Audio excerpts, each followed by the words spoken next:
everyone, a very warm welcome to today's session. I hope you guys are doing absolutely fine and amazingly well, taking good care of yourselves and your loved ones. Let's get started with our session today on old and new religions during medieval India. Now, Bacho, the chapter that we're doing is tracing changes through 1,000 years, which can be roughly divided into the following topics: earliest maps of India, historians and their sources, new and old terminologies in history, new social and political groups in medieval India, regional expanse of empires in medieval India, old new religions during this portion, and dividing the history into periods. A little bit of this we have also done last year, where we have understood the concept of before Christ era and Anno Domini, which is the year of the Lord era, which is the common era, right? Anyway, so these are the topics that are supposed to be covered in this chapter, and we have already done 2 sessions dedicated to this chapter, जहाँ पे हमने जो है earliest maps of India, then your historians and their sources, the new and old terminologies, ये हमने पहले session में कर लिए थे. हमने प्रीवियस सेशन में new social and political groups के बारे में बात की और regional expense of empires in medieval India की बात की. आज हम ओल्ड एंड न्यू रिलीजन्स को एक्सप्लोर करेंगे और जो अलग अलग हिस्टोरिकल पीरियड्स है उनमें भी थोड़ा सा डाइव इन करेंगे. So the concepts that we are going to be covering today are going to be the major religious developments, changes in Hinduism. So we'll go specific into particular religions क्योंकि हम religions की बात कर रहे हैं. Emergence of भक्ति in medieval India. भक्ति क्या होता था, भक्ति का exactly मतलब क्या था लोगों के लिए, how were people practicing it, introduction of the Holy Quran. क्योंकि if you go back in the history, Islam was not a part of our culture right from the very beginning. It was brought by the foreign visitors and invaders so to say to India. So उसका क्या असर होने लग गया, कैसे लोग उसे introduce होने लग गए, क्या शिफ्ट और चेंजेस आने लग गए.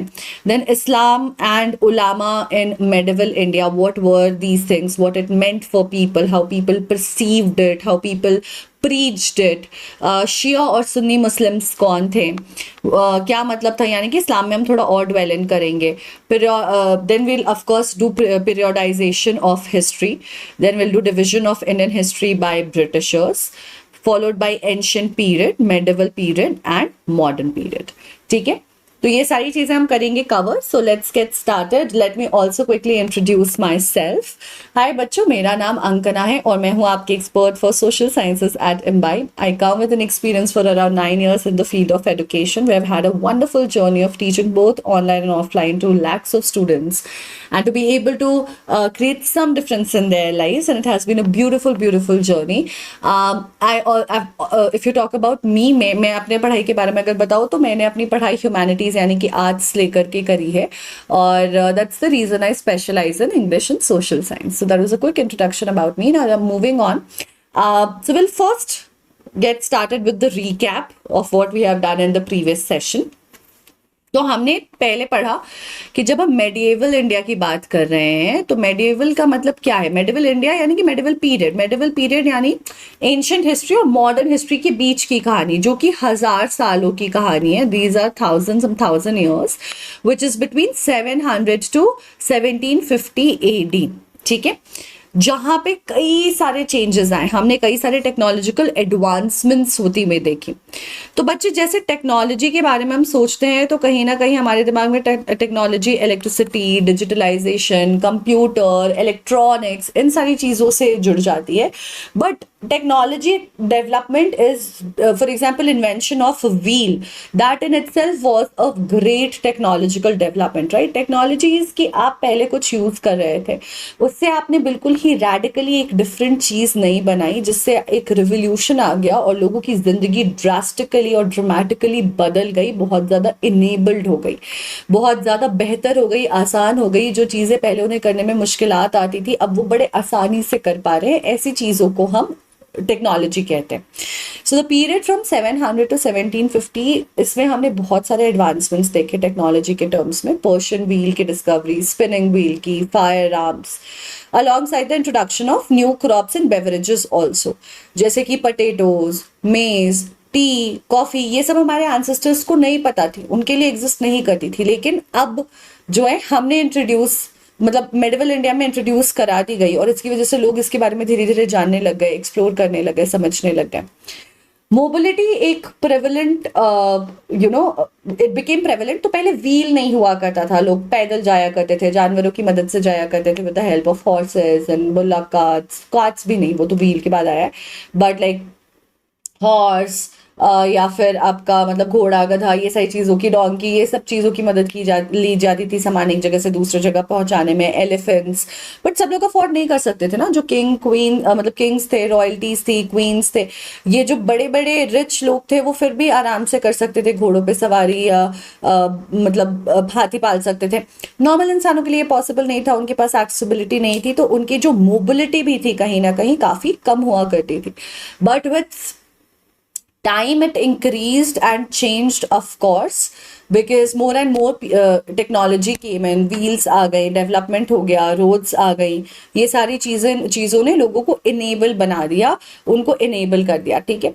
तो मोबिलिटी काफ़ी प्रिवलेंट हो गया as people travelled extensively in search of opportunities, contributing to economic, political, social and cultural changes. तो जब लोग मूव करते हैं ना बच्चे, तो वो अपने साथ बहुत सारा कल्चर ट्रेडिशन लेकर चलते हैं। आप जैसे कोई नई जगह घूमने जाते हो तो वहाँ अगर लोग कुछ अलग तरह के कपड़े पहन रहे हैं, अलग तरह का खाना खा रहे हैं, कुछ आप नया देखते हो, तो उनसे सीख कर आते हो, you want to follow it, then you come back with those ideas and you tell it to the people in and around you. And the same goes with जब आप वहाँ जाते हो, आप अपनी चीज़ें सिखाते हो, तो वहाँ के लोगों में वो उस चीज़ की अंडरस्टैंडिंग आती है और ऐसे ही एक्सचेंज होता है। तभी तो अब हम इटालियन खाना भी खाते हैं, स्पेनिश खाना भी खाते हैं, फ्रेंच खाना भी खाते हैं, तिब्बतन कुजीन खाते हैं, चाइनीज कुजीन खाते हैं। ये सब खाना हमारे तक कैसे पहुंचा? लोग ट्रैवल करते गए, कल्चर एक्सचेंज होता गया। इसीलिए कई जगह आप सिमिलैरिटी देखोगे लोगों में इन टर्म्स ऑफ लैंग्वेजेस में, कुछ टर्म्स हमें बहुत सिमिलर मिल जाएंगी, बहुत सिमिलर ट्रेडिशंस मिल जाते हैं, क्योंकि ये ट्रैवलिंग के साथ एक ऐसा कल्चर सेट हो गया था बहुत ही पुराने वक्त में, जो बहुत डाइवर्सिफाइड था और बहुत ही मिक्स्ड था आपस में, ठीक है ना। राजपूत्स, अब ऐसा है कि ये वक्त ऐसा भी है जहाँ पे हम बहुत ज़्यादा नए ग्रुप्स को इमर्ज होते हुए देखते हैं। राजपूत्स उनमें से एक बहुत कॉमन थे, जो अपने करेज, ब्रेवरी, सेल्फ रिस्पेक्ट और लॉयल्टी टू अदर्स के लिए काफ़ी जाने जाते थे। बट इनके साथ साथ और भी ग्रुप्स आते हैं जो बहुत ज़्यादा प्रोमिनेंट हो जाते हैं, जैसे कि मराठास, सिख्स, जाट्स, अहोम्स एंड कायस्थास, ठीक है, जो पॉलिटिकली इन्फ्लुएंशियल ग्रुप्स जो हैं वो इमर्ज करते हैं। So we will continue with this. Just give me a quick second and I'll be back.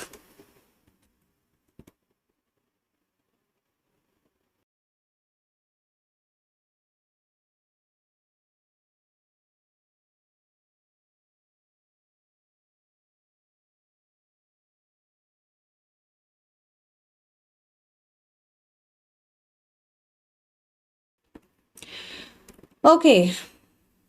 Yeah.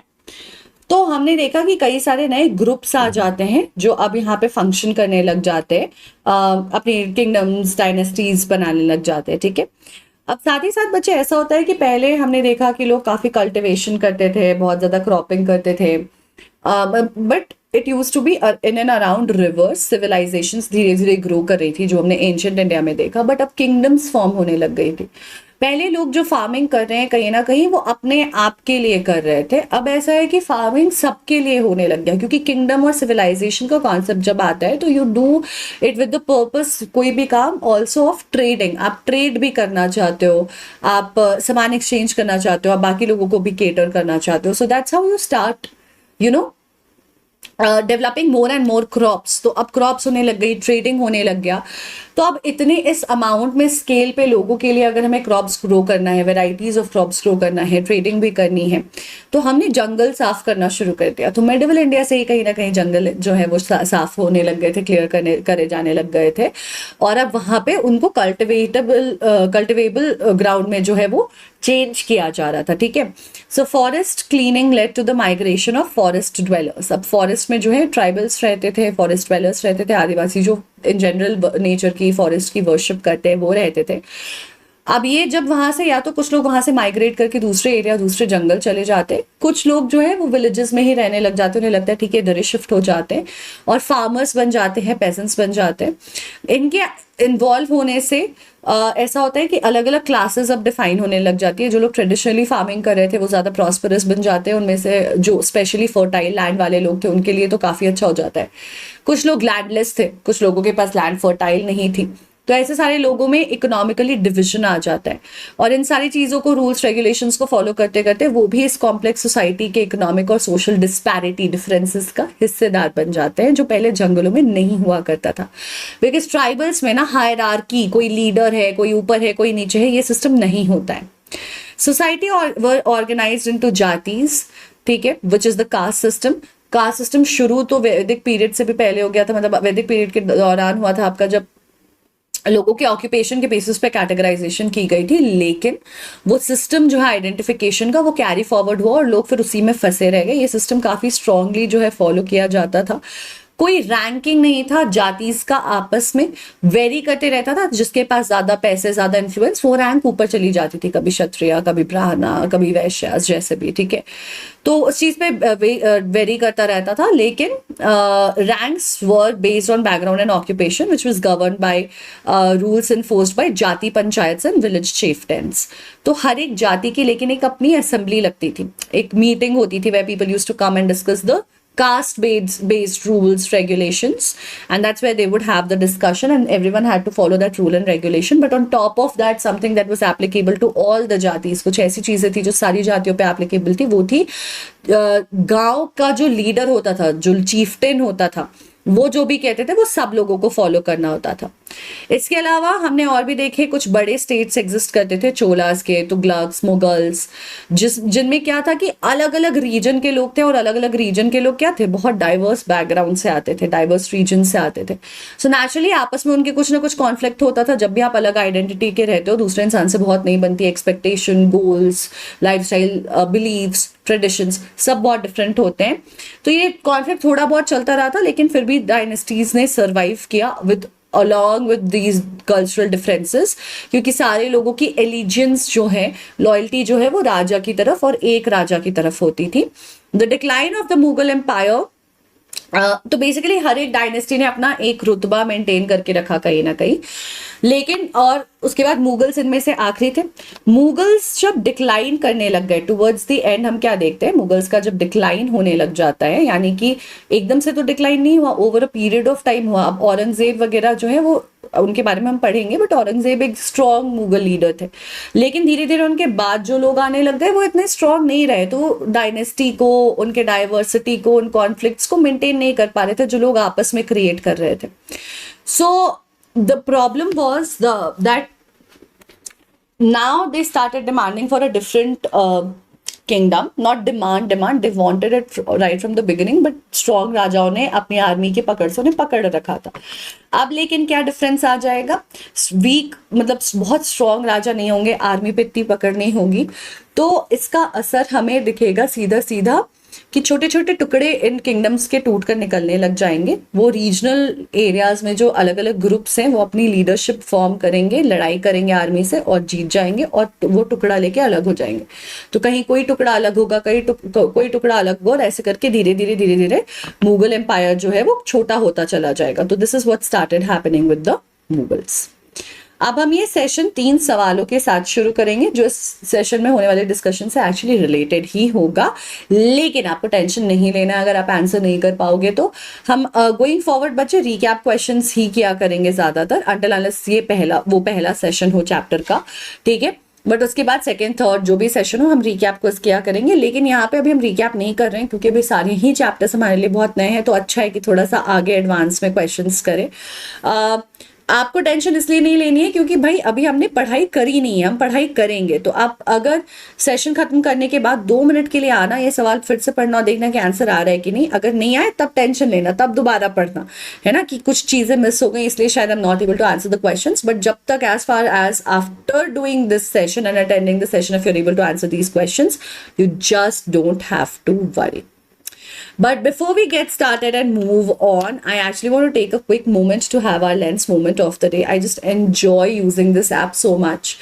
क्योंकि बेटा आपको सिर्फ ऐप डाउनलोड करनी है, कैमरा का एक्सेस देना है, और जिस भी चीज में अटक रहे हो, पढ़ते वक्त, किताब में, स्क्रीन पे कुछ पढ़ा, फोन में किसी बॉटल के पीछे कुछ पढ़ा, उसके बारे में जानना है, उसको सिर्फ स्कैन करना है, अपने आप वर्ड्स हाईलाइट हो जाते हैं, कीवर्ड्स हाईलाइट हो जाते हैं, उससे रिलेटेड वीडियोस नीचे पॉप करने लगते हैं। जिस चीज के बारे में जानना है उसको सेलेक्ट करो और वो वीडियो 3D मॉडल जो उससे रिलेटेड है आ जाता है। तो ऐसे हम किताब को या स्क्रीनशॉट अगर आपने लिया हुआ है, फोन में ही पढ़ रहे थे, तो आप पिक्चर अपलोड भी कर सकते हो, यहाँ पे आपको मिल जाते हैं और ये नीचे जो वर्ड्स आने लग जाते हैं, कीवर्ड्स हाईलाइट होके, जिसके बारे में भी जानना है उस पर आपने क्लिक कर देना है। फॉर एग्जाम्पल आज हम इन चीज़ों के बारे में पढ़ेंगे, तो मैं जल्दी से आपको दिखा देती हूँ इम्बाइब लेंस का मैजिक।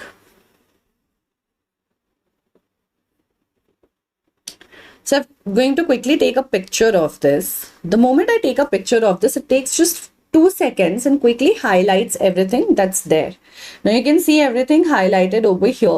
और नीचे वो suggestion की तरह यहाँ पे आने लग गया है। अब मुझे जिस भी चीज़ के बारे में जानना है, Hinduism, Islam, Sunni Muslim, ancient period, medieval period, division of Indian history, modern period, anything that I want to know, ठीक है, वो सब कुछ मुझे यहाँ पे नजर आ रहा है। क्या कूल है यार, भक्ति मूवमेंट सब कुछ नजर आ रहा है। अब मैं इस्लाम पे क्लिक करती हूँ। मैं जैसे इस्लाम पे क्लिक किया, ये देखो यहाँ पे मेरे को उससे रिलेटेड वीडियोस आ गए। कितना टाइम लगा ये करने में? 2 सेकंड। मुझे लगा ठीक है इस्लाम के बारे में पढ़ लिया, अब मुझे जानना है मेडिवल पीरियड के बारे में। मैंने मेडिवल पीरियड पे क्लिक किया और ये मेरे वीडियोस आ गए, यहाँ आ गए, यहाँ आ गए, उससे रिलेटेड और कंटेंट आ गया।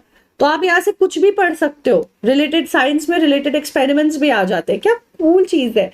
आई मीन हमारे टाइम ये सारी टेक्नोलॉजी नहीं थी, बट आपके लिए तो बढ़िया ही है, करो इस्तेमाल जितना हो सकता है। चलो अब क्वेश्चंस कर लेते हैं।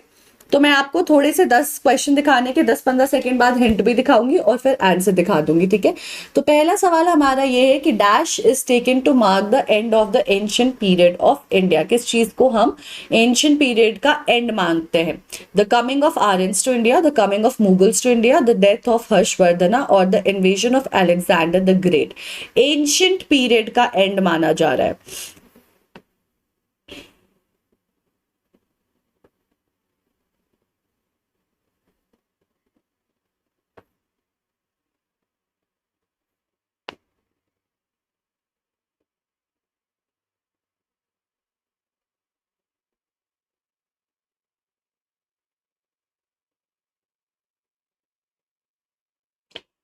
Okay, let me quickly show you the hint. Medieval period in India roughly starts from 8th century. मतलब हर जगह ही 8th century से हो रहा है वैसे तो।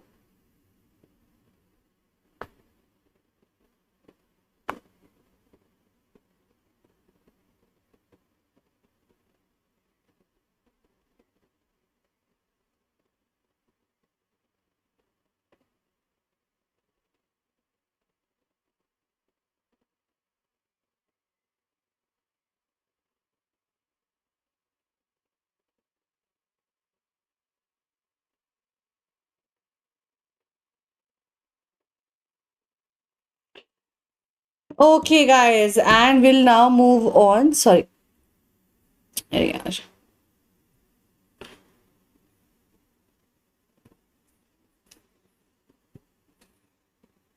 it will actually be the death of Harshvardhana. I don't know why did I just select Alexander. So the death of Harshvardhan will be the mark जहाँ पे हमारी जो पूरी चीज है वो बदल जाएगी, दिल्ली सल्तनत वगैरह भी एंटर कर जाएंगे, ठीक है। तो इनका सोल्यूशन हम डिस्कस नहीं करेंगे because we have to any which ways read about these in today's session. Okay, who were known as ulema in medieval Indian history? Monarchy, learned theologians and jurists, zamindars or soldiers?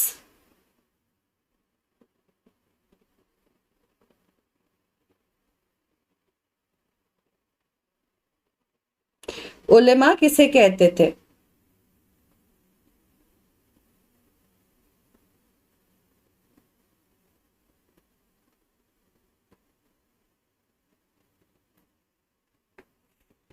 ये रहा आपका hint.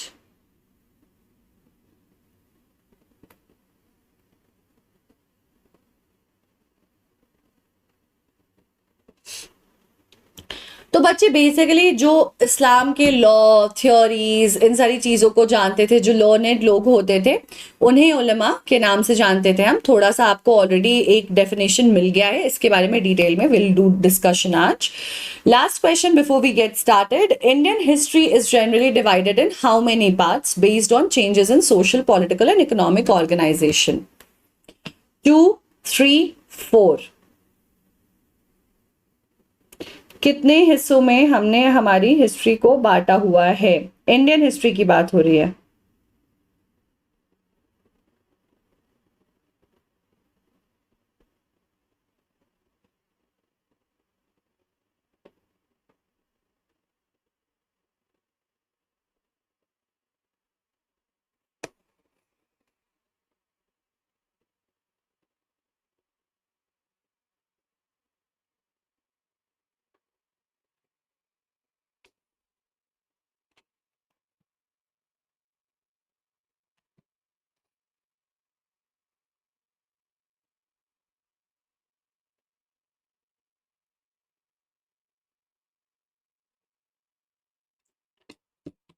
तो guys, in general जो है history 3 हिस्सों में ही है।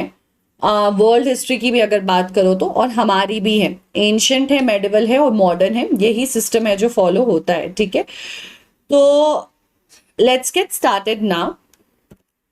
ना eight the turn of the era, तो हम ना 700 BCE के पहले, सो नॉट BC, AD के पहले जो एरा है वो कॉमन एरा, सी बोलो या एडी बोलो, सी इज फॉर कॉमन एरा। इसके पहले वाला जो पोर्शन है वो हम एंशियंट में बोलते हैं। 700 से 1715 तक रफली जो है वो हमारा मेडिएवल है। 1750 के बाद जो है वो हमारा ये हो जाता है। 1750 के बाद वाला जो पीरियड है वो what do you say modern history हो जाता है, ठीक है। So at the turn of an era in 700 CE, economic opportunities and a desire for good fortune attracted many people across the globe towards India. मैंने आपको previous session में भी थोड़ा सा बताया था कि हम सोने की खान माने जाने लग गए थे, इंडिया, चाइना, सब कॉन्टिनेंट ओवरऑल, क्योंकि सिल्क रूट बन गया था और बहुत ज़्यादा हैवी ट्रेडिंग होती थी। बहुत ज़्यादा हैवी ट्रेडिंग होती थी, हमारे पास स्पाइस, कॉटन, बहुत क्या नहीं था, और वो सब कुछ हम भेजा करते थे यूरोप, अफ्रीका। तो बाकी एशियन एरिया से होते हुए जाता था, वहां से बहुत ज्यादा गोल्ड सिल्वर धीरे धीरे करके हमारे यहाँ आ रहा था। तो सोने की चिड़िया इसीलिए बोले जाने लग गई। ब्रिटिशर्स भी इसी वजह से आए थे, उसके पहले के राजा वगैरह भी यहाँ की प्रॉस्पेरिटी, कल्चर, हेरिटेज की इनरिचमेंट, रिसोर्सेज का डेवलपमेंट, अवेलेबिलिटी, तो जितनी रिचनेस थी यहाँ पे, और उसकी वजह से नेचुरली हम प्रॉस्परस थे, तो ज्यादा अपॉर्चुनिटीज थी, तो बहुत सारे लोग आते थे। तो वर्ड ऑफ माउथ से स्प्रेड भी होता था कि अरे भारत, इंडस, इंडिया, यहाँ पे बहुत कुछ ऑफर करने को। तो कई सारे लोग, राजा भी जो थे, जो किंग्स थे, जो रूलर्स थे, एम्परर्स थे, वो भी सुनते थे और उन्हें लगता था oh my God, India has so much to offer. Bharat में, हिंदुस्तान में इतना कुछ है, हम यहाँ बैठकर क्या कर रहे हैं, हमें वो सब चाहिए। We want all of that, whatever is there. So around at the turn of 700 CE हम क्या देखते हैं कि नए अपॉर्चुनिटीज डेवलप करते हैं, बहुत अच्छा फॉर्चून डेवलप करता है। अब इसकी वजह से आसपास के लोग जो हैं वो अट्रैक्ट भी होते हैं, उन्हें चाहिए होता है ये सब कुछ। तो एक मूवमेंट चलता है। हम ये देखते हैं कि कई सारे लोग एंटर करने लगते हैं इंडिया को। And apart from that there was a movement of people not from outside but also within the country. सिर्फ बाहर से ही नहीं, कंट्री में भी एक जगह से दूसरी जगह जहां पे ज्यादा अपॉर्चुनिटी, प्रॉस्पेरिटी है, लोग मूव करने लग गए थे। या एक इंटरनल मूवमेंट, भक्ति मूवमेंट की भी बात हो रही है कहीं ना कहीं, यहाँ पे भक्ति मूवमेंट भी हम पढ़ेंगे, वो भी चलने लगता है लोगों के बीच में। तो ये क्या मूवमेंट था, क्या आइडिया था, किस चीज से लोग इतना ज्यादा इन्फ्लुएंस हो रहे थे, ये सब कुछ हम करेंगे find out, right. So major religious developments in medieval India. अभी तक हमने पढ़ा कि कैसे बाहर से लोग आ रहे थे, हिंदुस्तान नाम क्या आ रहा था, किस एरिया को बोल रहे थे, ये सब कुछ हम समझ चुके हैं। अब हम बात कर रहे हैं मेजर रिलीजियस डेवलपमेंट्स की। रिलीजन वाइज, रीजन वाइज हमने समझ लिया, अंडरस्टैंडिंग ऑफ अदर्स के हिसाब से भी हमने समझ लिया। अब हम समझ रहे हैं कि हम इंटरनली कैसे चल रहे थे। तो इन 1000 सालों में हमने बहुत सारे डेवलपमेंट देखे। टेक्नोलॉजिकल हमने भी डिस्कस कर लिया, अब हम रिलीजन की डिस्कशन कर रहे हैं, रीजन भी डिस्कस कर लिया। तो हमने देखा कि एक कलेक्टिव बिलीफ आता है इन अ सुपर नेचुरल एजेंसी, यानी कि भूत वूत की बात नहीं हो रही है, just the idea that God exists, there is God, and hence we should have a certain set of beliefs and we should have certain way of worshipping, ठीक है। और उसके अराउंड डेफिनेशंस, मतलब क्लियर स्टेप्स डिफाइन करना, ये सब start हो जाता है। तो 1000 साल पहले बेसिकली डेवलपमेंट हुई थी रिलीजियस ट्रेडिशंस की, और सुपर नेचुरल एजेंसी में एक आपका बिलीफ आ जाता है कि रिलीजन एग्जिस्ट करता है, सुपर नेचुरल कुछ एग्जिस्ट करता है, there is like a bigger power that is out there, and it was oftenly closely connected with the social and economic organisation of local communities. तो बेटा, जब आप प्रेजेंट से परेशान होते हो तो आप एक सुपर पावर की तरफ लुक फॉरवर्ड करते हो कि आप हमारी चीजों को ठीक कर दोगे, आप किसी और को वो जिम्मेवारी दे देते हो, वैसा ही होता है। तो ऐसा था कि जो सोसाइटी थी, जो पॉलिटिक्स था, उससे जो लोग ज्यादा परेशान थे वो ज्यादा रिजॉर्ट कर रहे थे इन चीजों की तरफ कि कुछ बड़ी एनर्जी है जो हमें बचाएगी, जो हमारी प्रॉब्लम्स को सॉल्व करेगी, जो उसे ठीक कर देगी, so on and so fourth. तो किस तरीके का रिलीजन होगा, क्या बिलीफ सिस्टम होगा, ये ना उनके सोशल बैकग्राउंड पे, उनके इकोनॉमिकल बैकग्राउंड पे, इन सारी चीजों पे बहुत डिपेंड करता था, इन चीजों से बहुत इन्फ्लुएंस्ड होता था, ठीक है। So as the social worlds of these groups altered, so too did their beliefs. जैसे जैसे जिंदगी अगर बेटर हो गई तो बिलीव्स थोड़े लिबरल हो गए, जिंदगी ज्यादा डिफिकल्ट है तो ज्यादा मे बी स्टॉन्च्ड है। मतलब जैसे जैसे जिंदगी बदल रही, सोसाइटी बदल रही है, लोगों के वर्शिप करने का तरीका, लोगों की आइडियाज वर्शिपिंग के, बिलीफ सिस्टम, वो सब भी ऑल्टर होते जा रहे थे, ठीक है। Now if you talk about the changes in Hinduism, क्योंकि Hinduism as a religion exist नहीं करता था, Hinduism was more like a lifestyle that people had before. ऐसे जिंदगी जीनी है, सात्विक जीना होना चाहिए, जीवन होना चाहिए, ठीक है। ये सब ना पहले मतलब जो है लोगों का लाइफस्टाइल डिफाइन करती थी, ये रिलीजन के फॉर्म में नहीं था कि वर्शिपिंग होगी, ये भगवान है, इतनी बार आपने पूजा करनी है। These things did not use to exist, but Hinduism is what people use to follow. सनातनी धर्म जिसे कहते हैं, एक लाइफस्टाइल का तरीका था, वो बहुत पहले से लोग फॉलो कर रहे थे। लेकिन इंपॉर्टेंट चीजें क्या आ जाती हैं इस वक्त, worship of new deities deities, यानी कि अब हम नए भगवानों की पूजा करने लगे, भगवान बना लिए गए थे। Construction of temples by royalties, लोगों ने डेडिकेटेड जगह बनानी शुरू कर दी कि ये डेडिकेटेड जगह है, ये मंदिर है, यहाँ पे भगवान रहेंगे, पूजा करने वाले लोग यहाँ जाएंगे, पूजा करेंगे। The growing importance of Brahmanas, the priests as dominant groups of society. अब क्या हो रहा है, कास्ट सिस्टम तो एग्जिस्ट करता ही था, लेकिन उसमें ब्राह्मण स्टॉप पे आ रहे हैं, क्योंकि पूजा, भगवान और इन सारी चीजों की नॉलेज, पढ़े लिखे लोग टीचर्स थे, वही ब्राह्मण्स थे, उन्हें ये टेक्स्ट जो है वेद का ये सब पढ़ना आ रहा है, संस्कृत पढ़ना आ रहा है, तो वो पढ़ रहे हैं, नॉलेज दूसरों को दे रहे हैं। अब जो वो दे रहे हैं वही सिखा रहे हैं, वो जो बता रहे हैं वही हो रहा है, वो जैसे बता रहे हैं वैसे पूजा हो रही है। तो उनकी जो रैंक है ना सोसाइटी में, वो एकदम से ऊपर चली जाती है, सब उनको सुनने लगते हैं, उनके फॉलोवर बन जाते हैं, वो जो बता रहे हैं वही होगा। तो इनकी रैंक बहुत ऊपर चली जाती है as an individual also and in terms of caste also. तो अब नए भगवान आ जा रहे हैं, नए भगवानों के लिए नई डेडिकेटेड जगह की एस्टैब्लिशमेंट होने लग रही है, और यहाँ जो पूजा कराते हैं उनका रैंक सोसाइटी में बहुत इंपॉर्टेंट और ऊंचा चला जाता है। Now, the knowledge of Sanskrit is what earned the Brahmanas a lot of respect in society. I told you right. देखो बच्चे, अगर उस वक्त ये जो टेक्स्ट्स हैं हमारे वो पर्शियन में लिखे होते, वेद वगैरह, या किसी अरबी में लिखे होते, अरबिक में लिखे होते, किसी भी दूसरे लैंग्वेज में लिखे होते, जो भी उस लैंग्वेज का महारत होता, जो भी whoever would have had expertise in those languages, whoever would have been able to read those texts, उसे लोग अपने सर पे बैठाते, उसे लोग वर्शिप करते, उसकी रैंक ऊपर ले जाते, क्योंकि वो ये टेक्स्ट पढ़ते, अपने नॉलेज को गेन करते, वो नॉलेज को लोगों में बांटते, एक स्टैंडर्ड सेट करते, एक सिस्टम सेट करते, और वैसे फ्लो ऑफ इंफॉर्मेशन होता, right. So the knowledge of Sanskrit is what earn the Brahmanas a huge amount of respect in the society because they were the learneds. पढ़े लिखे लोगों की आज भी सोसाइटी में बहुत रिस्पेक्ट होती है, उनकी ज्यादा और होती थी, क्योंकि उस वक्त और कम लोग पढ़े लिखे थे, लोगों को कोई आइडिया ही नहीं था क्या पढ़ना है, क्या करना है, कहीं से जाके एडुकेशन गेन कर ले, और ये टेक्नोलॉजी ये सब नहीं थी। एक इंसान है जो पढ़ा लिखा है, वो जो पढ़कर बता रहा है, वो इंसान ही आपका सोर्स ऑफ इंफॉर्मेशन है, वही आपका गूगल है, वही आपका यूट्यूब है, वही आपकी एनसीईआरटी है, वही आपका टीचर है, वही आपका गाइड है, everything would be that person. So their dominance naturally started happening because जब किसी पे डिपेंडेंसी बनने लगती है लोगों की, वो अपने आप समझ जाता है कि मेरी जरूरत बहुत ज्यादा है, और उसका कहीं ना कहीं थोड़ा फायदा भी उठाता है, तो वो अपनी डोमिनेंस बनाने लग गए, अपनी पोजीशन स्ट्रांगली बनाने लग गए, और ये और ज्यादा बढ़ती गई, कंसोलिडेटेड हो गई by the support of their patrons, जो उनके फॉलोवर्स थे, भक्त थे, ठीक है, जो बिल्कुल भगवान में विश्वास करने लगे, हिंदुइज्म के बिल्कुल वो बन गए फॉलोवर, डीप फॉलोवर्स बन गए। वो बहुत ज्यादा मतलब इनको और बढ़ावा दे रहे थे, इनको और ज्यादा मजबूती दे रहे थे इनके पोजीशन को बाय फॉलोइंग देम। पेट्रन क्या होता है, पेट्रन से हमारा मतलब ये भी है रूलर, ठीक है, और a wealthy person who supports और encourages the artistic work, giving rewards to the artist और द पोएट्स। तो इनको बहुत ज्यादा इंकरेजमेंट, रिकग्निशन, ये सारी चीजें भी मिल रही थी। और किससे मिल रही थी?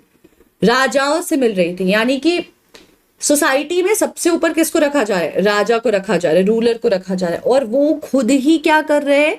इनको बहुत ज्यादा फॉलो कर रहे हैं, इनको बहुत ज्यादा इंपॉर्टेंस दे रहे हैं। तो इन सारी चीजों की वजह से उनकी इंपॉर्टेंस इन जनरल बाकी लोगों के नजरों में भी बहुत ज्यादा बढ़ गई। राजाओं ने जब सपोर्ट करना शुरू कर दिया तो बाकी लोगों को भी लगने लग गया कि ये बहुत जरूरी है, और इसीलिए वो भी फॉलोअर्स बन गए एक्टिवली। ठीक है, now we will do this question. ये क्वेश्चन है हमारा। क्वेश्चन कहता है, an influential wealthy individual who supports another person, an artist, craftsperson, learned man or a nobleman, whoever it is, उसे क्या कहते हैं?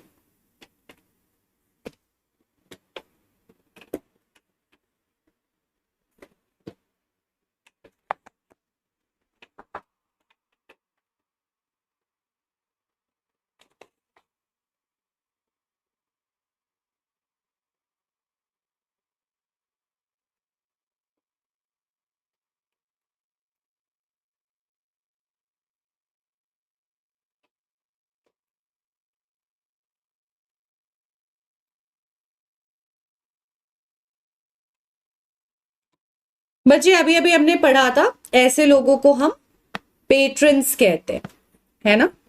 ऐसे लोगों को क्या कहते हैं? पेट्रन्स कहते हैं।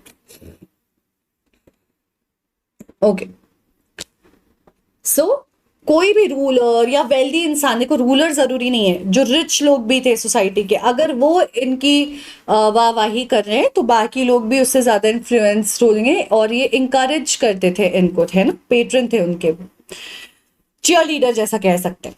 अब आती है भक्ति मूवमेंट। भक्ति मूवमेंट क्या है? भक्ति का मतलब क्या होता है इन जनरल? डेडिकेशन, है ना? डेडिकेशन, किसी की भक्ति करना, किसी को बिल्कुल अंधाधुन फॉलो करना। अब ये अंधाधुन फॉलोइंग जो है, ये डेडिकेशन जो है, ये ट्रिब्यूट देने वाली जो चीज है, ये अब रिलीजन की तरफ, ये अब स्पिरिचुअलिटी की तरफ आने लग जाएगी। लोग बिल्कुल आंख बंद करके भगवान और स्पिरिचुअल अवेकनिंग पे बहुत ज्यादा फोकस करने लग जाएंगे। So one of the major developments of this period as a movement, the internal movement so to say, was the emergence of the idea of bhakti। ये जो भक्ति का आइडिया था, of a loving personal deity that devotees could reach without the aid of priests or elaborate rituals। अब देखो बच्चे, जब priests की इतनी पूछ होने लग गई और इतने patrons थे जो उनको इतनी importance देने लग गए, जो भी priests थे ना, वो इसका गलत कहीं ना कहीं फायदा उठाने लग गए। सबको सेम ट्रीटमेंट नहीं देना, जो ज्यादा रिच हैं, जो ज्यादा कहीं ना कहीं पैसे दे रहे हैं, इंपॉर्टेंस दे रहे हैं, रिस्पेक्ट दे रहे हैं, उनको ज्यादा वो करना, सारे लोगों को भगवान से कनेक्ट नहीं करना, सारे लोगों के लिए सेम रिचुअल्स नहीं कराना। तो लोगों की डिपेंडेंसी बहुत ज्यादा बढ़ गई थी प्रीस्ट के ऊपर, और प्रीस्ट कहीं ना कहीं मनमानी करने लग गए थे, एडवांटेज उठाने लग गए थे अपने सिचुएशन का, लोगों के रिक्वायरमेंट्स का, लोगों की डिमांड्स का, इस पॉपुलैरिटी का जो उन्हें मिल रही थी। तो लोगों ने रियलाइज किया कि वो अपने भगवान से दूर हो रहे हैं। They are getting away from their god. If they want to reach their god, they always have to be dependent upon the priest, जो कई बार अपने मन से ढंग से पूजा नहीं करवाते हैं, या वो सारी चीजें नहीं कराते हैं जिससे वो उन तक पहुंच सके, भगवान तक। तो जब उनकी आराधना अधूरी रह जा रही है, जब उनकी इमोशंस अधूरे रह जा रहे हैं, उनकी पूजा अधूरी रह जा रही है, तो ऐसी पूजा करने का क्या फायदा, वो अगर भगवान से कनेक्ट नहीं कर पा रहे हैं, और हमेशा पंडितों की मदद लग रही है भगवान से कनेक्ट करने में। तो यहां से भक्ति मूवमेंट स्टार्ट होता है कि भगवान हमारे मन में, हमारे अंदर है, भगवान सब जगह है, सिर्फ मंदिरों में नहीं है, और सिर्फ प्रीस्ट्स की मदद से उन तक नहीं पहुंचा जाता है। आप अगर मन के सच्चे भक्ति और शक्ति से, purity of your mind and soul से, if you worship, if you look out for God, if you look out for that spiritual power, if you look out for that supernatural power, they will connect with you, they will listen to you, you will get connected to them. तो ये बहुत major एक development था इस period का, जहां पे हमारा भक्ति का आइडिया फाइनली निकल के आता है, जहां आप यही कहते हो कि आप एक लविंग, आप एक डेडिकेटेड डिवोटी बन जाओगे, आप भक्त बन जाओगे बिल्कुल, और आप अपनी डीटी एक भगवान को चुन लोगे और उनके ही बिल्कुल आराध्य बन जाओगे, उनके ही बारे में सिर्फ सोचोगे। और फिर जब आपकी भक्ति इतनी स्ट्रांग होगी, आपके मन में इतनी सफाई होगी, आप सिर्फ एक इंसान को ही फॉलो करोगे, then what will happen is that you wouldn't need these priests। ठीक है, ये priests की हमें जरूरत नहीं पड़ेगी। guys one second, इन प्रीस्ट की जरूरत नहीं पड़ेगी फिर भगवान से कनेक्ट करने के लिए। सो that was the idea with which this भक्ति मूवमेंट केम इन। और ये यही कहता था कि आप अपना एक डिवोटी की तरह, एक भक्त की तरह, एक प्रोफाउंड, एक स्ट्रॉन्ग कनेक्शन बनाओगे अपने स्पेसिफिक भगवान के लिए। और ये एक्चुअली शुरू कहीं ना कहीं south southern portion of India से हुआ था, लगभग 7th to 10th सेंचुरी में। और पोएट्री के थ्रू और दूसरी चीजों के थ्रू लोगों तक पहुंचने की कोशिश भी कर रहे थे ये कॉन्सेप्ट। और फिर धीरे धीरे, जैसे मीरा के बारे में आपने सुना है, हमने सुना है कि मीरा बहुत बड़ी भक्त रही है भगवान कृष्ण की, है ना, उनको जाना जाता है हमेशा उनके नाम से। तो ये भक्ति मूवमेंट का हिस्सा थी, कृष्ण की डिवोटी बन गई, पूरा जीवन उनको दे दिया और सिर्फ कृष्ण की पूजा करती रही। तो भक्ति मूवमेंट इसी आइडिया से आता है ऑफ एंगेजमेंट, जो मेडिवल इंडिया में शुरू हुआ है, जहां पे लोग एक भगवान प्राइमरीली, कई बार एक से ज्यादा के भी बहुत बिल्कुल पक्के भक्त बन जाते हैं और उनके ही डिवोशन में अपनी जिंदगी निकाल देते हैं। अब बात करते हैं होली कुरान की। तो कुरान हमें पता है जो बहुत प्योर स्पिरिचुअल टेक्स्ट है इस्लामिक वर्ल्ड का, बहुत इंपॉर्टेंट। जैसे हिंदुइज्म में गीता होता है, देन क्रिश्चियनिटी में बाइबल होता है, सिखिज्म में आपका गुरु ग्रंथ साहिब होता है, वैसे ही कुरान हमारा इस्लाम का होता है। So this was also a period when new religions appeared in the subcontinent. तो बच्चे, क्रिश्चियनिटी और इस्लाम जो है आपका यूरोप एंड अफ्रीका, इन सब एरियाज में कहीं ना कहीं चल रहा था। It was running in their, growing in their, Jerusalem और ये सब एरियाज में आपका इस्लाम की शुरुआत और क्रिश्चियनिटी की शुरुआत हुई, वहां से स्प्रेड होना शुरू हुआ और धीरे धीरे फैल गया था। एशिया में और खास करके इंडिया में एज सच एंटर नहीं हुआ था, बट मेडिवल इंडिया में हम देखते हैं, क्योंकि हमारे यहाँ बहुत फॉरेन इन्वेडर्स, बहुत फॉरेन ट्रैवलर्स आए। ट्रैवलर्स ने अवेकनिंग जरूर कराई होगी, लेकिन जो नए रूलर्स आए वो कई सारे दूसरे रिलीजन के फॉलोअर थे और वो इन्वेडर्स थे जिन्होंने आकर के यहाँ पे रूलिंग करना शुरू कर दी।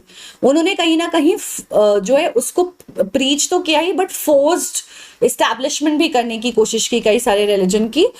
ऐसा भी देखा गया है कि they started making effect of these religions in different places. Will read about all of those also eventually. But क्योंकि बाहर से कई सारे लोग आ रहे थे तो कल्चरल एक्सचेंज होता ही है, religious exchange and awakening and spread of new religion and awareness was also being created. So merchants and migrants first brought the teaching of the Holy Quran to India in 7th century. तो पहली बार कौन लेके आया? Traders ही लेकर के आए। ये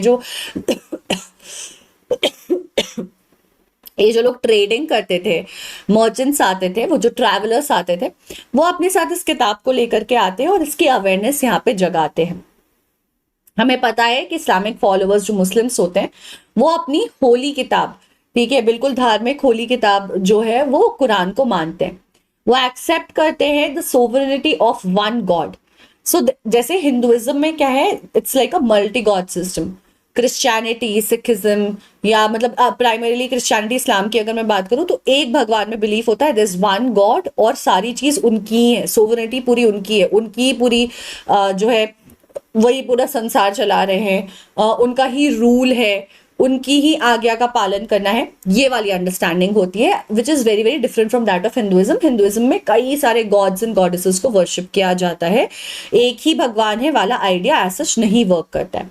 सो they accept the sovereignty of one God जिनका नाम अल्लाह है, whose love, mercy and bounty embrace all those who believe in him without regard to social background।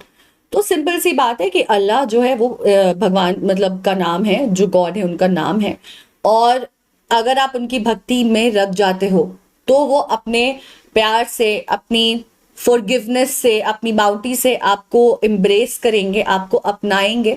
आप किसी भी सोशल बैकग्राउंड से हो, आपकी इकोनॉमी चाहे जैसी हो, आपकी आप जिस सोशल बैकग्राउंड के हो, आपकी जाति जो हो, आपका रिलीजन जो हो, आप जिस भी बैकग्राउंड से आ रहे हो, अगर आप अल्लाह के छाव में आ जाते हो तो आपको अल्लाह अपनी मर्जी जो है उससे ब्लेस करते हैं। That's the idea. Okay, now with this there are multiple ideas that we need to explore and we are exploring otherwise also। And उसमें एक बहुत इंपॉर्टेंट चीज ये है बच्चे की, हमारी पढ़ाई के लिए we have like a lot of important tools and engaging and amazing tools that we have available for ourselves now। if you have still not started using them, please do। Imbibe app download करके जो amazing videos है, कहानियों की तरह, cartoons की तरह बने हुए, जिससे पढ़ाई भी हो रही है और एंगेजमेंट भी हो रहा है, इन्हें डाउनलोड जरूर कर लीजिए, ठीक है। और and then definitely explore those videos। Yeah, you will find like a lot of practice questions and tests and all the videos of all your topics। हर एक चीज आपको यहाँ पे मौजूद मिलेगी, बहुत ही अच्छा। एंड साथ ही साथ बच्चे, the best part is that experiments जो हैं वो भी आपको मिल जाएंगे यहाँ पे करने के लिए, हमारे वर्चुअल लैब एक्सपीरियंस के साथ। तो आपने सिर्फ इसे डाउनलोड करना है, ये बिल्कुल बिल्कुल फ्री है, इसमें कोई भी प्रॉब्लम आपको कहीं पे भी नहीं आएगी। And that's why it's super duper amazing and it's going to be great for you। Okay, so just make sure that you have this on your phone and it's absolutely free। और lens का magic तो हम शुरू में देख ही चुके हैं, और साथ ही साथ हमारे टेलीग्राम चैनल को भी जरूर ज्वाइन कर लेना, ठीक है। No I take just a quick 1 minute break, ठीक है। हम 1 मिनट का एक क्विक ब्रेक लेने वाले हैं। I just want to drink water, I am feeling little thirsty and I will be back in 1 minute। Okay, just 1 minute।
तो अगर एंशियंट हिस्ट्री की बात करें तो एंशियंट हिस्ट्री में क्या इंक्लूड होता है? एंशियंट हिस्ट्री में प्राइमरीली हम बात करते हैं अर्ली हंटर्स एंड गैदरर्स की, अर्ली फार्मर्स की, people living in towns and villages की, अर्ली एम्पायर्स एंड किंगडम्स की। ठीक है, तो एंशियंट हिस्ट्री में ये सारी चीजें फॉल करती हैं। अब इसी पे हमारा क्वेश्चन आ जाता है, the periods in which British historians divided the Indian history.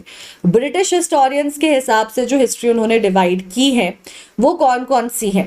Hindu Muslim Shudras, Hindu Muslim Christians, Hindu Muslim British और हिंदू मुस्लिम एंड सिख्स। क्या डिवीजन है जो उन्होंने क्रिएट किया है?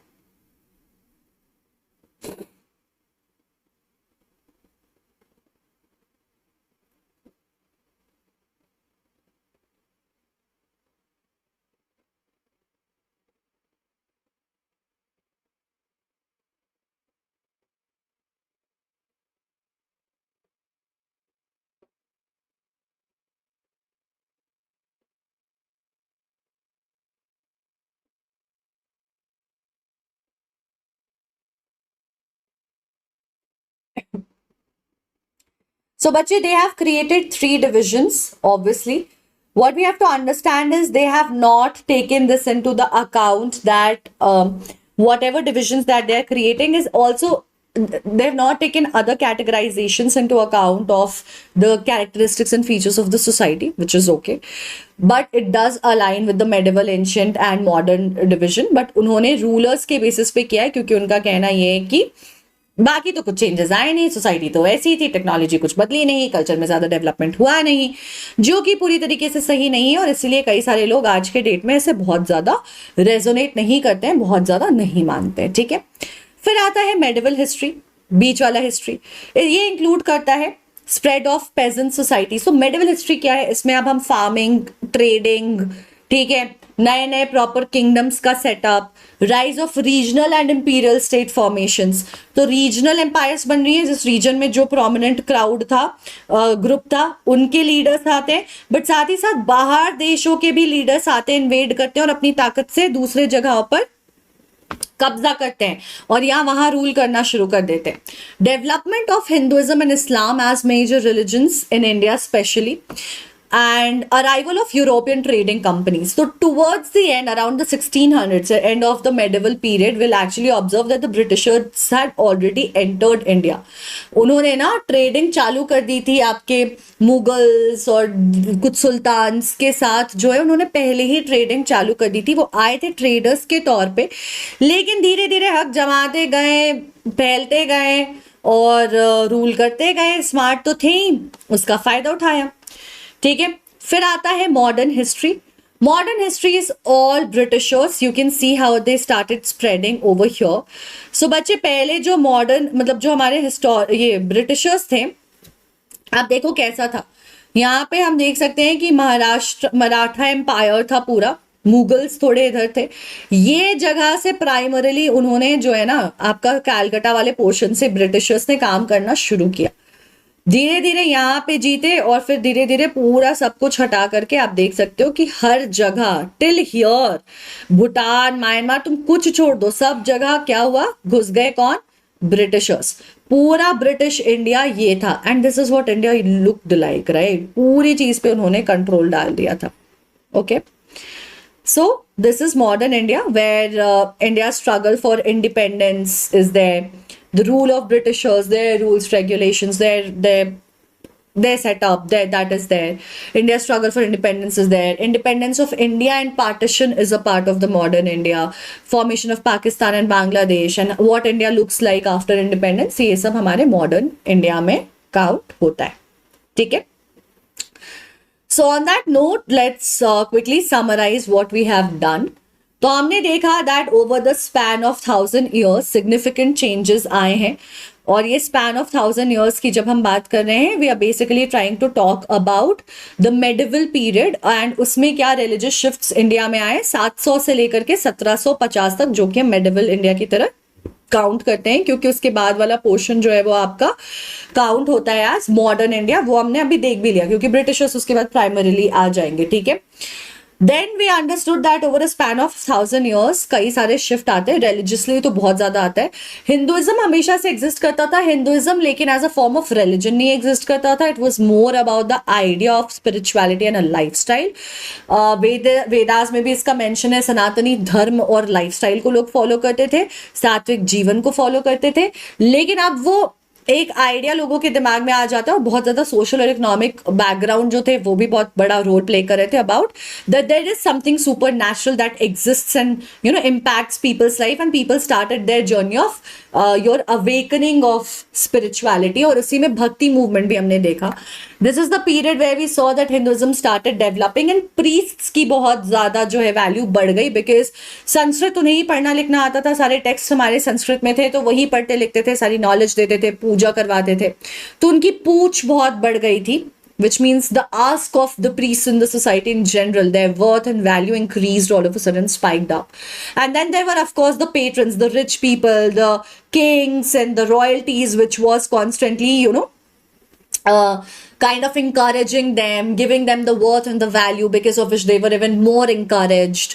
और इसका एडवांटेज भी उठाने लगे लोग, तो फिर कई सारे लोगों के अगेंस्ट जो थोड़ा डिस्क्रिमिनेशन होने लगा, या सेम उनको कनेक्ट नहीं फील होता था प्रीस्ट से पूजा कराने पे, या प्रीस्ट उनको सेम ट्रीटमेंट नहीं देते थे, वो जब फायदा उठाते थे अपनी पोजीशन का।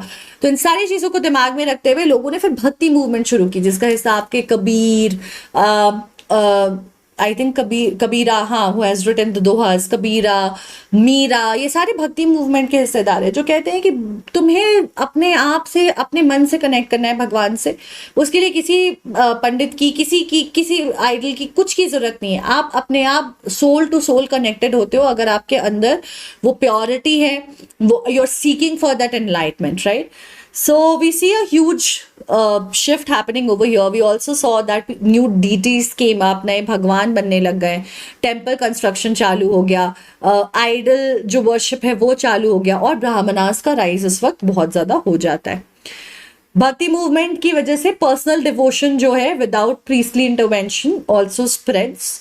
Then Islam also makes its mark with diverse interpretations and sects. तो इस्लाम भी अब एंटर करने लगता है, क्योंकि कई सारे ट्रैवलर्स, मर्चेंट्स आ रहे थे, तो जैसे कुरान लेकर आते हैं, उसका इन्फ्लुएंस लेकर आते हैं, आइडिया ऑफ इस्लाम लेकर आते हैं, plus the new rulers who were coming in. So historians देखते हैं इस पीरियड को, जहाँ उन्होंने देखा कि ये पीरियड इवॉल्व होता है, कॉम्प्लेक्सिटी बियॉन्ड रिलीजियस डिविजन्स भी जो हैं वो एनहांस होती हैं, बढ़ती हैं। इस्लाम में भी डेवलपमेंट होता है शिया और सुन्नी मुस्लिम्स का।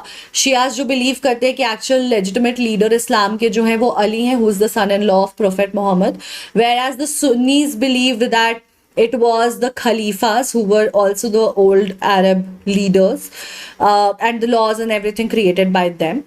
The medieval era often misunderstood as stagnant.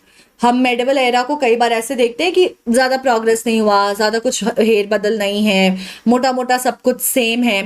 लेकिन यहाँ पे बहुत बड़े सोशो इकोनॉमिक ट्रांसफॉर्मेशंस हुए हैं, रीजनल स्टेट्स फॉर्म हुई हैं, इम्पीरियलिज्म इंक्रीज किया है, नए रिलीजियस फॉर्मेशंस हुए हैं, और इंटरैक्शन बढ़ा है यूरोपियन ट्रेडर्स से, which naturally challenges the simplistic periodization. हमारी पीरियडाइजेशन जो नॉर्मली अदरवाइज की जाती है हिस्ट्री की, वो आपकी होती है, जो कोई भी हिस्टोरियन करता है, इंडियन हिस्टोरियंस करते हैं, मॉडर्न हिस्टोरियंस करते हैं, वो करते हैं आपके एंशिएंट, मेडिवल एंड मॉडर्न।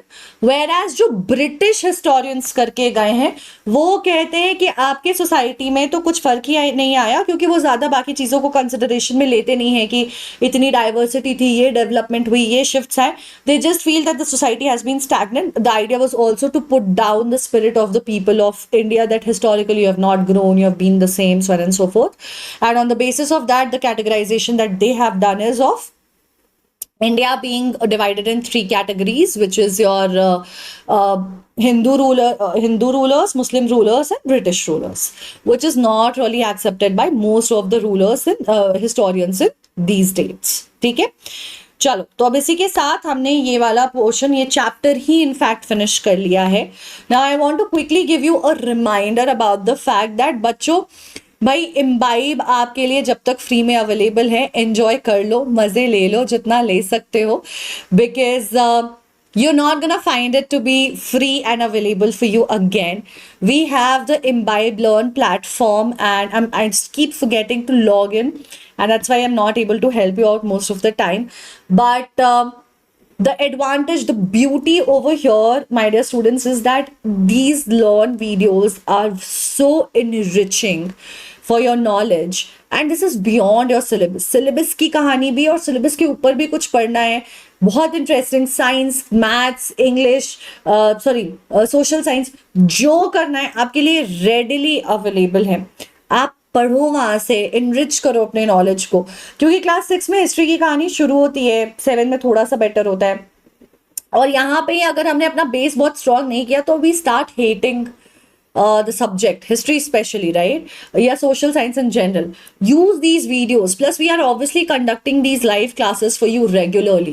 तो ये live classes भी आपकी मदद के लिए हैं. Live classes से आप कभी भी attend कर सकते हो जब भी session हो रहे हैं. और अगर आपको learn video से या live classes से कहीं से भी doubt होती है तो doubt resolution भी हमने आपके लिए available करके रखा है. जाओ इस जगह पे अपने doubts clarify करो. अगर satisfied नहीं हो तो बोल दो feedback में, नहीं है हमें और clarification चाहिए, and keep seeking for the clarification till the point you find it and get it.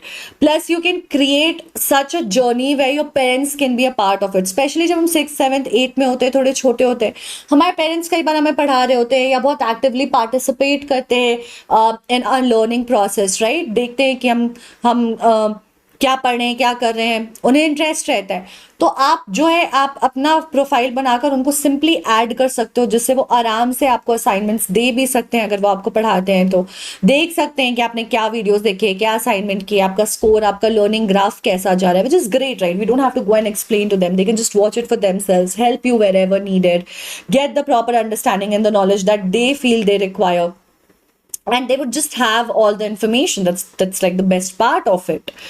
And on top of it you have, हमारे एनसीईआरटी में क्या है, 6-7 क्वेश्चंस दिए होते हैं, कुछ चैप्टर्स में थोड़े ज्यादा होते हैं, 4-5 क्वेश्चंस हमको स्कूल से मिल जाते हैं, बट हमें लगता है कि जब हम ट्रूली अपने नॉलेज को टेस्ट करना चाहते हैं तो इनफ क्वेश्चंस नहीं है, या अगर हमें नॉलेज सिर्फ चेक करना है तो हमेशा बड़े आंसर्स लिख के चेक करने का मन नहीं करता है, कई बार लगता है कि छोटे क्विज क्वेश्चंस होते तो क्या फन होता। ये सब आपको यहाँ पे मिल जाएगा, आप अपने से क्रिएट कर सकते हो, हर एक चैप्टर के लिए क्विज क्वेश्चंस मिल जाएंगे, सब्जेक्टिव क्वेश्चंस मिल जाएंगे, आप भर भर के प्रैक्टिस कर सकते हो, जितना चाहे प्रैक्टिस कर सकते हो। प्लस यू हैव दीज कुबोस जहाँ पे you can attempt the quizzes, if there is a 3D model given to you about the map, about anything, machines, उसके साथ आप खेल सकते हो। एंड इम्बाइब लेंस का मैजिक तो हम सबने देख ही लिया है। So I have said this multiple times. I'm telling to you again that these are just last few days of free access on Imbibe. Please make sure to do it. Have a look at it. Okay.